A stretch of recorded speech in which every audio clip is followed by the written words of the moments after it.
जय हिंद बेटा। Class 11th में जो हमारा चैप्टर है स्ट्रेट लाइन, उसकी 10.3 चल रही है। उसके क्वेश्चन देख लीजिए आज बेटा। पहले भी आपको बताया, अगर आपने बेसिक कंसेप्ट सीख लिए हैं और आपको पता है सारे फॉर्मूलेज, तो आप इजीली इसे इम्प्लीमेंट करके अपना रिजल्ट फाइंड कर सकते हैं। अदरवाइज आप समझते जाएंगे कि क्या हो रहा है, ये समझ में नहीं आने का। देखिएगा, होते बिल्कुल ईजी हैं।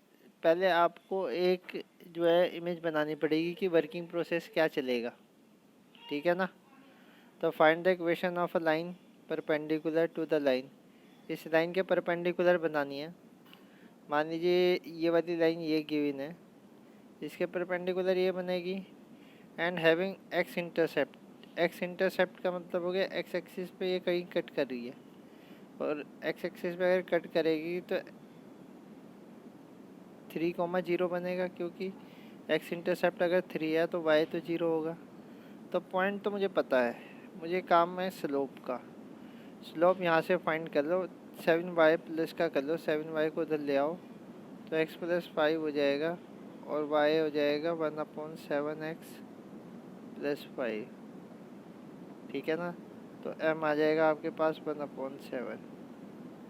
ध्यान से बात समझिएगा, ये तो लाइन का स्लोप है इस वाली का।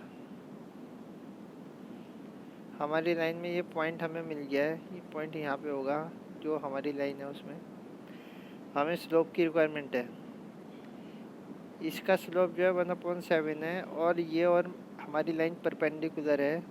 तो m1 m2 इजिकल टू -1 वाला लगाओ, तो हमारा जो स्लोप है m2 वो जो है -1 चाहिए, तो यानी कि क्या हो जाएगा, -7 हो जाएगा, क्योंकि मल्टीप्लाई करोगे आपस में तो कैंसिल हो जाएगा और -1 बचेगा। तो हमारी लाइन का स्लोप आ गया यहाँ से -7। अगर आपको ना पता चले तो आप जैसे ये वाली लाइन का स्लोप 1/7 है, तो यूँ कर दो m1 m2 is equal to -1, यहाँ रख दो 1/7, m2 इज इक्वल टू -1, तो m2 is equal to cross multiply कर दो -7। ऐसे सॉल्व कर दो, डायरेक्ट लिख दो, जैसे आपको आता हो वैसे कर दीजिएगा। अब आपको स्लोप पता चल गया, पॉइंट पता चल गया। अब आप इक्वेशन बना दो, और इसकी तरह करना चाहो इसकी तरह कर दो। y माइनस y1 कितना है 0, m कितना है -7, x माइनस x1 कितना है 3, तो y is equal to -7x plus 21, तो 7x plus y is equal to 21। ये लो बेटा, ये हो जाएगा। और जैसे इसने किया इस फॉर्मूले से करना चाहो इससे कर दो, कैसे भी कर लीजिए, ठीक है। इसके बाद ये देख लीजिए, find the angle between the lines this and this. अगर एंगल फाइंड करना है तो इस लाइन का स्लोप निकाल लो, y इज इक्वल टू सब कुछ उधर कर दो, तो -√3 आ जाएगा एक का स्लोप, ठीक है। और इसमें निकालिएगा y इज इक्वल टू, तो -1/√3 आ जाएगा। एक का स्लोप -√3, एक का स्लोप -1/√3 आ गया। अब एंगल बिटवीन निकालना है, एंगल बिटवीन निकालना है।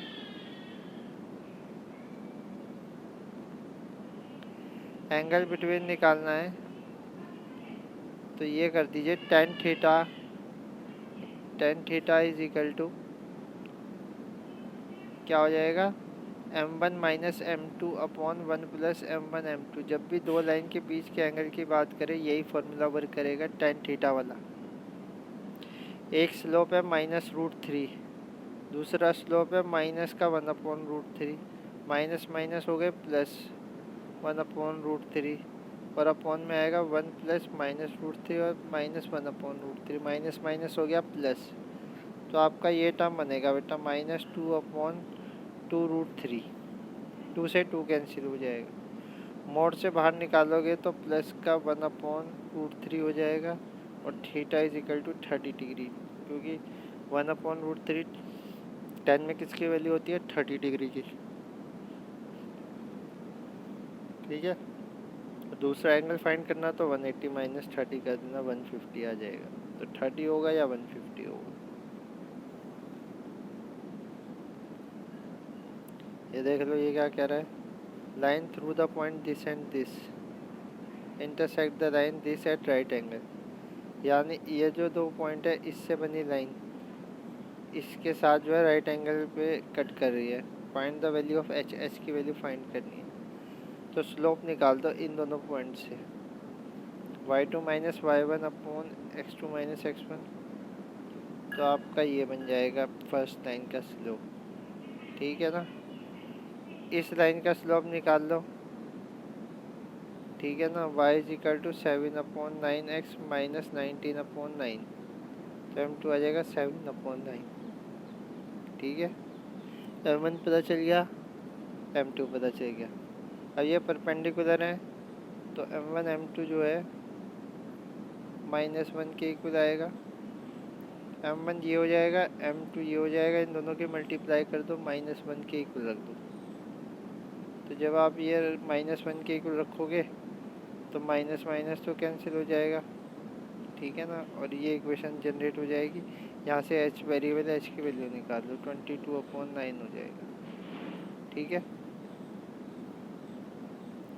इसके बाद ये देख लो, prove that the line through the point this and parallel to the, इसके पैरेलल है, इसके पैरेलल है तो y की वैल्यू -a/b जो स्लोप आ जाएगा इसका, ठीक है ना। m ये आपका m आ जाएगा -a/b, ठीक है। पैरेलल है तो स्लोप यही रहेगा, पैरेलल है तो स्लोप यही रहेगा। पॉइंट जो x1 y1 हो जाएगा, y minus y1 is equal to m into x minus x1 हो जाएगा, ठीक है। ऐसे कर लीजिए, इसे सॉल्व कर लीजिए, आपका वही प्रूफ आ जाएगा जो आपको रिक्वायरमेंट में ये।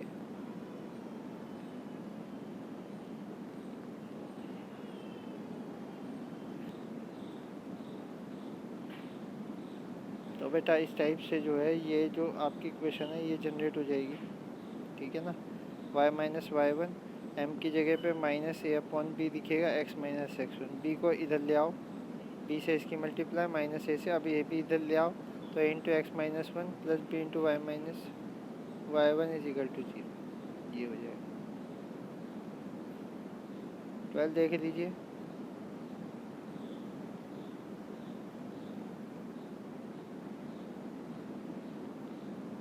देखो बेटा, दोनों की टू लाइंस के क्वेश्चन तो दिख नहीं रहा है, टू लाइन मैं बता देता हूँ। टू लाइंस के बीच में एंगल जो है 60 डिग्री है। फर्स्ट लाइन का स्लोप जो है 2 है, सेकंड लाइन का स्लोप हमें बताना है, ठीक है ना। Given that the slope of first line जो है 2 है, that the slope of other line जो है m2 मान लिया, और एंगल बिटवीन जो है 60 है, तो tan 60 is equal to m1 minus m2/1 plus m1 m2 हो जाएगा। 60 की वैल्यू √3 रख दो, फर्स्ट स्लोप की वैल्यू 2 रख दो, सेकंड की m2 ही रहने दो, तो आपका ये बन जाएगा। जब आप मोड से निकालोगे तो ये जो है प्लस माइनस के साथ बनेगा बेटा, ठीक है कि नहीं।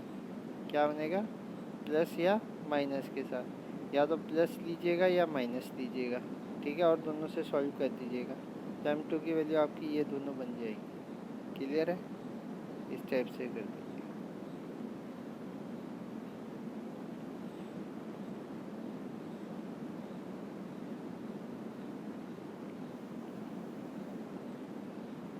इसके बाद यहाँ जो find the equation of right bisector of a line segment joining the point this and this, ठीक है ना। तो राइट बाइसेक्टर कह रहा है, राइट बाइसेक्टर का मतलब 90 डिग्री पे बाइसेक्ट करना चाहिए, ठीक है कि नहीं। तो अगर पॉइंट आपको दे रखे हैं, and point of line segment this and this, तो इसका मिड पॉइंट निकाल दो ए बी का, क्या हो जाएगा, x1 plus x2/2, y1 plus y2/2 हो जाएगा, 1,3 हो जाएगा। तो स्लोप ऑफ ए बी आ जाएगा कितना, y2 minus y1 x2 minus x1, यानी कि 1/2। तो स्लोप ऑफ ए बी आ गया, और ये राइट बाइसेक्टर है, तो स्लोप